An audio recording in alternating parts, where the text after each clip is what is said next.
ഈശോലേറ്റ സ്നേഹം നിറഞ്ഞ സഹോദരങ്ങളെ, ജപത്തിലേക്ക് പ്രാർത്ഥനാപൂർവ്വ സ്വാഗതം. നമ്മൾ അദൃശ്യ പോരാട്ടത്തിൻ്റെ വായനയിലാണ്.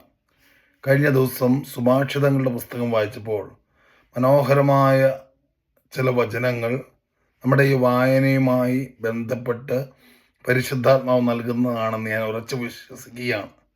സുഭാഷിതങ്ങളുടെ പുസ്തകം 22-ാമത്തെ അധ്യായം 17 മുതലുള്ള തിരുവചനങ്ങളിൽ പറയുകയാണ്: ജ്ഞാനികളുടെ വാക്ക് സശ്രദ്ധം കേൾക്കുക, ഞാൻ നൽകുന്ന വിജ്ഞാനത്തിൽ മനസ്സ് പതിക്കുക.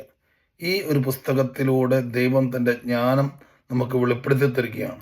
അവയെ ഉള്ളിൽ സംഗ്രഹിക്കുകയും അധരങ്ങളിൽ ഒരുക്കി വയ്ക്കുകയും ചെയ്യുന്നത് ആഹ്ലാദപ്രദമായിരിക്കും. അപ്പം ഈ പുസ്തകത്തിലൂടെ നമ്മൾ മനസ്സിലാക്കുന്ന സനാതനമായ ആഴമേറിയ ദൈവിക സത്യങ്ങൾ നമ്മൾ മനസ്സിലാക്കുകയും നമ്മുടെ ജീവിതത്തോട് ചേർത്ത് വയ്ക്കുകയും ചെയ്യുന്നത് നമ്മുടെ ജീവിതത്തിന് ആഹ്ലാദവും അനുഗ്രഹവും നൽകും. വീണ്ടും പറയുകയാണ്: കർത്താവിൽ വിശ്വാസം അർപ്പിക്കേണ്ടതിന് ഇന്ന് ഞാൻ അവയെ വെളിപ്പെടുത്തി തന്നിരിക്കുന്നു.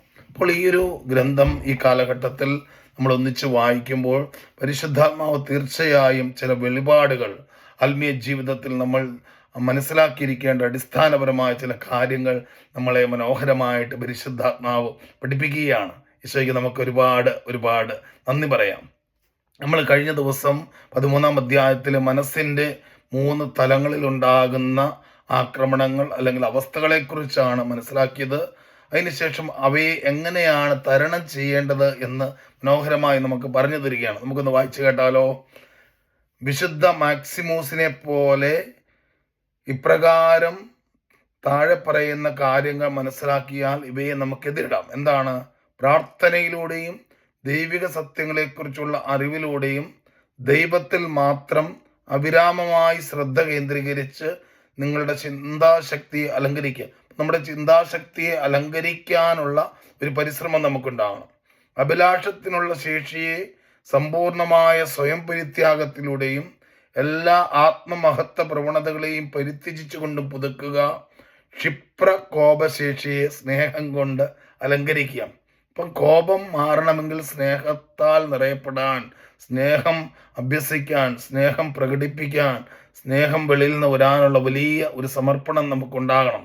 നിങ്ങൾ ഇത് ചെയ്താൽ ഞാൻ ഉറപ്പ് പറയുന്നു, നിങ്ങളുടെ മനസ്സിൻ്റെ പ്രകാശം ഒരിക്കലും മങ്ങില്ല. നിങ്ങളിൽ ചിന്തകൾ ഒരിക്കലും ഇടം കണ്ടെത്തില്ല.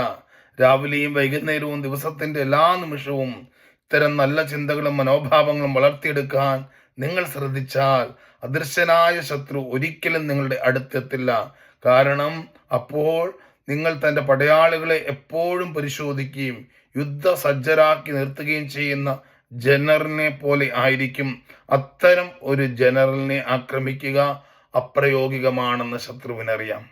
പ്രിയപ്പെട്ടവരെ, അത്രമാത്രം നമ്മൾ ശക്തരായി മാറും. നമ്മൾ അതിലേക്ക് വളരണം. ഞാനും നിങ്ങളും വളരണം. നമുക്ക് അതിനുവേണ്ടി ആഗ്രഹിക്കണം, യുദ്ധം ചെയ്യണം. വളരെ ഉന്നതമായ കാര്യമാണ്. അതുകൊണ്ട് തളർന്നു പോകരുത്, പരാജയപ്പെടുമെന്ന് വിചാരിക്കരുത്, ബലഹീനതകളിലേക്ക് നോക്കരുത്. അത് വീണ്ടും പറയുകയാണ്: അവസാനത്തെ ആശ്രയത്തിന് പരമപ്രാധാന്യം കൊടുക്കുക. അതായത് ജഡിക ചിന്തകൾ ഉണ്ടാക്കുന്നവയ്ക്കെതിരായ പ്രവൃത്തികൾക്കും അതുപോലെ ജഡികാസക്തികൾക്കെതിരായ വികാരങ്ങളും മനോഭാവങ്ങളും വളർത്തിയെടുക്കുന്നതിന് ശ്രദ്ധിക്കുക. ഈ മാർഗത്തിലൂടെ മാത്രമേ നിങ്ങൾക്ക് നിങ്ങളിലുള്ള ആസക്തികളെ വേരോടെ പിഴുതെറിയാൻ സാധിക്കൂ, കൂടുതൽ സുരക്ഷിതമായ നിലയിലാകാൻ സാധിക്കൂ. ജഡികതയുടെ വേരുകൾ നിങ്ങളിൽ ഉള്ളിടത്തോളം കാലം അവയുടെ കുഞ്ഞുങ്ങളെ ജനിപ്പിച്ചു കൊണ്ടിരിക്കും. വളരെ ഇമ്പോർട്ടൻ്റ് ആയൊരു പോയിന്റാണ്. അങ്ങനെ പുണ്യങ്ങളുടെ മുഖം മേഘാവൃതവും ആകും. പല അവസരത്തിലും അവയെ പൂർണ്ണമായി മറയ്ക്കുകയും അപ്രത്യക്ഷമാക്കുകയും ചെയ്യും. അത്തരം ഒരു സാഹചര്യം നാം വീണ്ടും പഴയ പാപങ്ങളിൽ വീണു പോകുന്നതിനും നമ്മുടെ അധ്വാനത്തിൻ്റെ എല്ലാ ഫലങ്ങളും നശിപ്പിക്കുന്നതിനും ഇടയാക്കും.